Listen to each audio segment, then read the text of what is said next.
Welcome to the Coast to Coast podcast, brought to you by Play Picks and the Lines, coming to you from the West Coast. Josh Lander, joined by my guy Nate Weitzer on the East Coast. And we are looking at a 10-game slate here to close out this work week on Friday. In this one, we are taking a look at the CAVS, headed to Miami, taking on the Heat after they just lost to Devin Booker and the Suns. So we'll take a look at some of the best bets in this one. Make sure you do check out Nate's great article up on playpicks.com with some best bets and player props in there for you.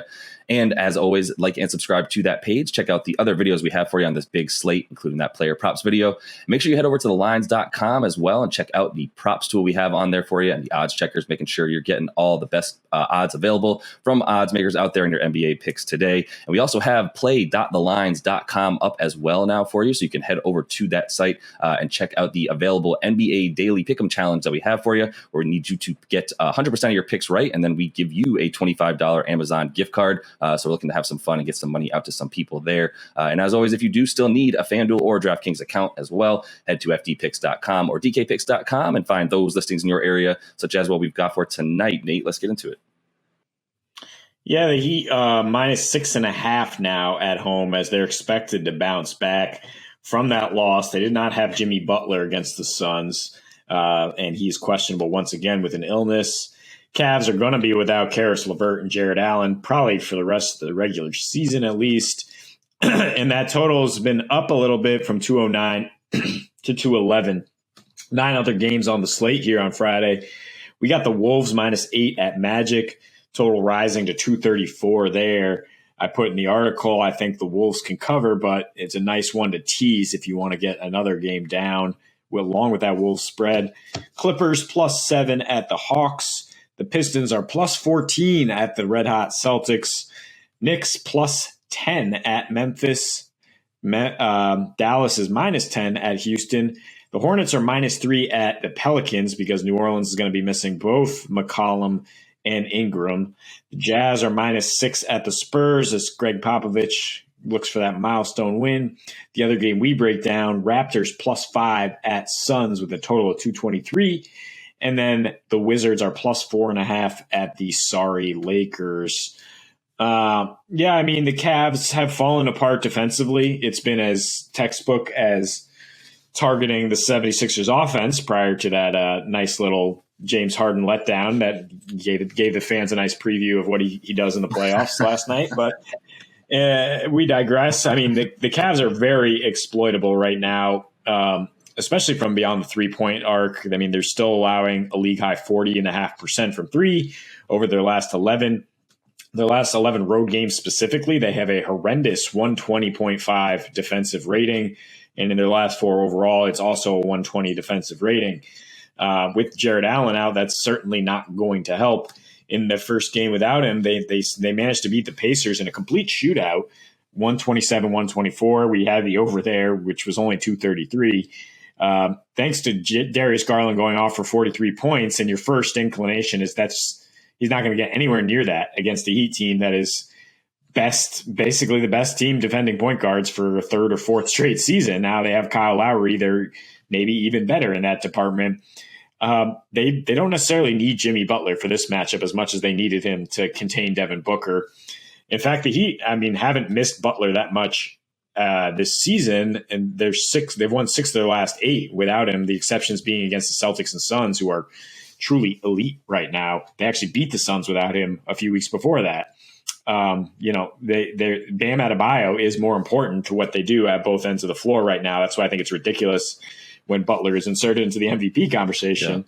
Yeah. But Bam, they've won 12 of their last 15 with Bam posting an individual 101 defensive rating in that span. He should be the defensive player of the year if you don't discount the fact that he's missed 25 games. Apparently there is precedence for that with Gobert winning it when he missed 25. But in any case, Miami getting done on both ends of the floor. They still have some pretty great offensive numbers at home since the All-Star break with a 114 offensive rating. Despite playing at a pretty slow pace, They've gone over in 7 of their last 11 at home. They're averaging 112 points per game in their last 15 overall with a 113 offensive rating. So to see their team total at 108.5, I'm just all over that. I don't care really about anything else because I just picture a 112.99 win for the Heat here as a worst case scenario. If you're targeting the over, or you're targeting, in some ways expecting some production from the Cavs. I don't know if the Cavs are going to be able to score 100 points against a team that routinely shuts teams down like this, but I'm pretty damn sure the Heat are going to score over 110, especially in this bounce back spot. But if you do think the Cavs can come along, you can take the Heat money line with the over, get plus 160. You could just tease the over down to 207 right now, along with the Heat. Or you can tease the Heat spread with another game. I like the Suns. I like the Wolves tonight in Orlando, as I mentioned, but both I would like to get the spread down along with this Heat spread to -2.5 or so, because I think they'll definitely win. It's just a question of whether they can cover 6 at this point. Yeah, I'm with you on that. The 6.5 is a little bit worrisome. I know you mentioned how good they are, regardless of whether or not Jimmy is playing or not this season, winning 6 of their last 8 without him. Agree that Bam is crucial to what they do on offense, and honestly, playing point center at times on offense, has really increased. I meant he's really important to what they do on defense. We know that. I would agree with you that when he's in there, he's the most valuable player to his team on defense. Although Draymond Green would like a word about that, but at the same time, he's obviously out of that question. Either way, he's also so super crucial to what they do on offense. As I said, playing that point center, whatever role you want to call it, bringing the ball up at times, increasing his assists. It's definitely been sort of a plug and play for Spoelstra to sort of insert Bam into that type of role when Jimmy's not around, and then continuing that incredible torrid pace for Tyler Hero, who's picked right back up where he left off at the beginning of the season after a slight lull in the middle there,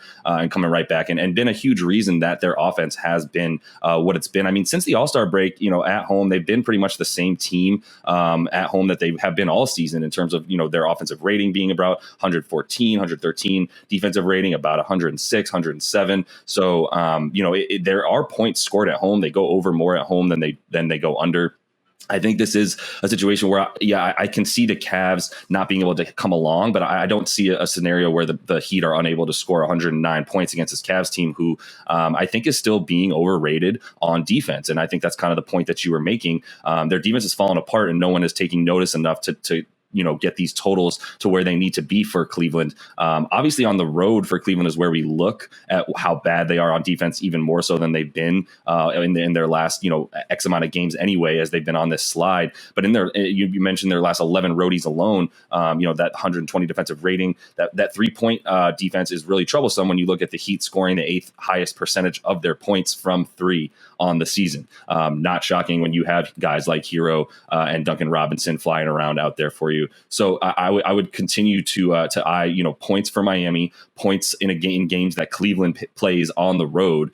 I would say the type of offense that the Cavs are going to be bringing tonight with no LeVert and no Allen is probably going to be pretty easy for the Heat to stop. To be honest with you, I think if you're a point guard who shoots threes, who likes to get into the lane and dish and finishes well around the rim with circus shots, despite being roughly 6'1", if that sounds like another guard to you named Trae Young, we know what he does against the Heat, which is not score points, not be able to get into the lane, not do what he likes to do, because you're just not doing it when Kyle Lowry's playing point and you've got Bam in the teeth of the defense there at this point. Obviously, still PJ Tucker around, so there's lots. There's plenty on defense for the Heat. They have not been the same juggernaut necessarily on offense that they were, to start the season when we were like, is this the best defensive team that's ever played basketball? But they are still, in that top 5 range and still as formidable as anybody in that area. So I think this is just a telltale sign of, just let's listen to what's been happening and follow along and not really try to change things in terms of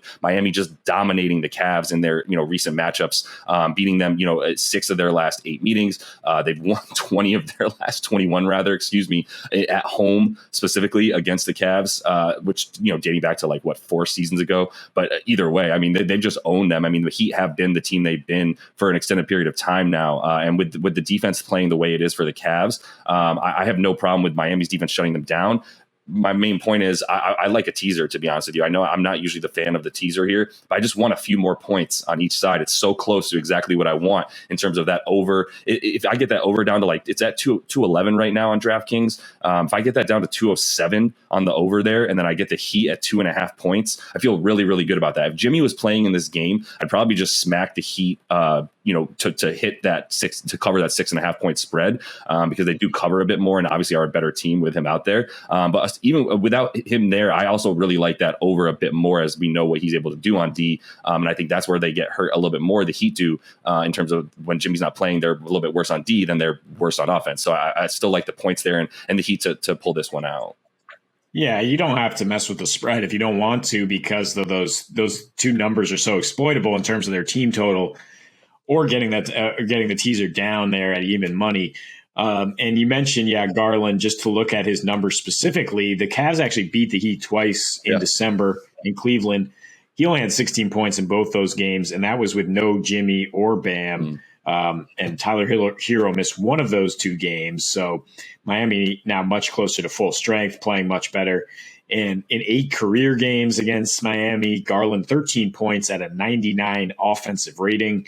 That is way, way down from where he's been producing lately. I do expect him to have a better game. Yeah. There's no Colin Sexton, right, too. So that should help Garland have better numbers, but not necessarily the Heat or the Cavs to win.